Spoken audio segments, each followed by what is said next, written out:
Brinjal plants are relatively small as indicated by the red arrow with big, simple and lobed leaves as indicated by the yellow arrow. The underside of the leaves feel prickly due to the presence of a spiny fuzz. Purple fruits and purple flowers go hand in hand with this plant. These star-shaped flowers have 5 stamens, which are the male reproductive parts of the flower, as indicated by the red arrow, and 1 pistil with the superior ovary, as indicated by the yellow arrow. As you can see, the flowers contain both male and female parts, making them perfect flowers. Brinjal fruits are, interestingly enough, considered to be berries. When we think of brinjals, an image of a long purple fruit is usually what comes to mind. Brinjals, however, actually come in a wide variety of shapes and even in different colors such as white and green. The fruit contains many seeds that are best harvested when the fruit is overripe.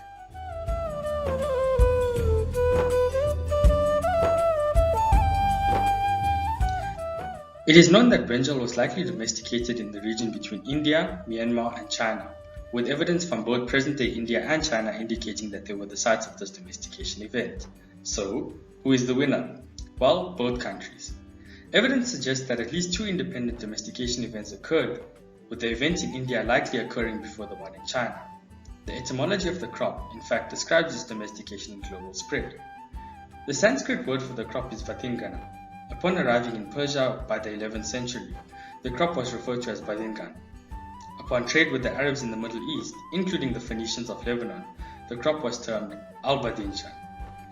When the crop was finally transported across the Mediterranean to North Africa, including Ethiopia and the Iberian Peninsula, the Catalonians used albaginia in reference to the crop. Finally, once the crop made it to mainland Western Europe, the French derived aubergine from the Catalonians. From here, through European colonialism and expansionism, the crop was exported to newly found colonies in Australia, the USA and Canada, where they began calling it eggplant due to its resemblance to eggs.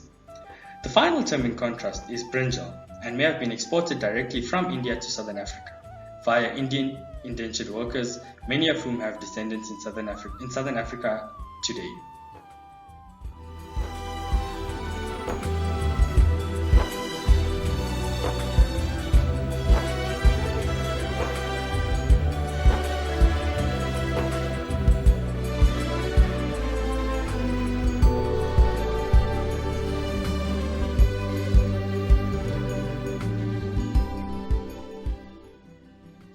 There are many different issues faced by brinjal farmers. These include pests, specifically insect pests, a decreased quality in offspring and the subsequent lack of sustainable farming methods, and finally, the challenges associated with anthropogenic climate change.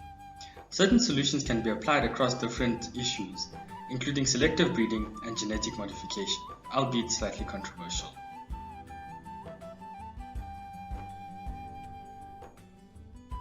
Various societies throughout history have had peculiar views on the crop, as described here. Interestingly enough, medieval Europeans had even blamed brinjal for foul moods and madness. The scientific name S. melongena even translates to mad apple. The reality is that complex views have existed of brinjal in the past.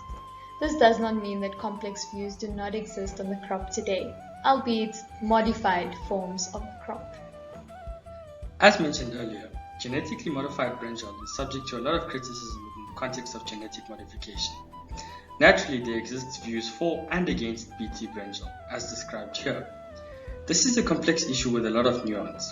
Ultimately, however, our view is that the benefits of GMOs outweigh the risks. Therefore, we believe that GMOs should be considered as valid solutions to the threats facing brinjal farming. Placed within the context of growing food insecurity, Bt brinjal should be advocated for. This will not only directly benefit Bt brinjal farming, but all GMOs that are facing legislative and social opposition, once again pointing towards the relevance of brinjal as a crop.